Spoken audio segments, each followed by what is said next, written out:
আসসালামু আলাইকুম। আমি আপনাদেরকে একটা চমৎকার খবর দিব। খবরটা শুনে আপনাদের সবার ইনশাআল্লাহ একটু হলেও মন ভালো হয়ে যাবে। সেটা হচ্ছে আমাদের নোয়াখালী প্রযুক্তি বিশ্ববিদ্যালয়ের প্রভিসি যিনি রেজওয়ানুল হক স্যার, আমি স্যারকে অনেকদিন থেকে চিনি। স্যার একটা লেখা লিখেছেন। সেটা হচ্ছে আজকে আপনারা জানেন আমাদের ডক্টর মোহাম্মদ ইউনূস সাহেবের প্রেস সচিব যিনি শফিকুল ইসলাম স্যার আমাদের ইয়েতে এসেছিলেন, নোয়াখালী প্রযুক্তি বিশ্ববিদ্যালয় ভ্রমণে এসেছিলেন।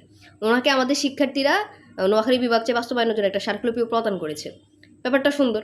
তবে শফিক সাহেব বলে গেছেন, তিনি চা খেতে খেতে মানে কথার ছলে বলেছেন যে নোয়াখালী বিভাগ হবে এবং ফেব্রুয়ারিতে নির্বাচন হবে। শফিক সাহেব যেহেতু বলেছে নোয়াখালী বিভাগ হবে, তাহলে এটা একটা পজিটিভ সাইন এবং আমরা এইটা ভেবে আপ্লুত যে আমরা তাদের ভাবাতে পেরেছি নোয়াখালী সম্পর্কে। ইনশাআল্লাহ জলদি নোয়াখালী বিভাগ হবে, কারণ ওনারা যেহেতু ভাবছেন তার মানে কিছু একটা হবে। আমাদের আরেকটু ধাক্কা দিতে হবে, আরেকটু কাজ করে যেতে হবে, সবাইকে এইভাবে লেগে থাকতে হবে। ইনশাআল্লাহ নোয়াখালী বিভাগ আদায় না করা পর্যন্ত আমরা মাঠে থাকবো।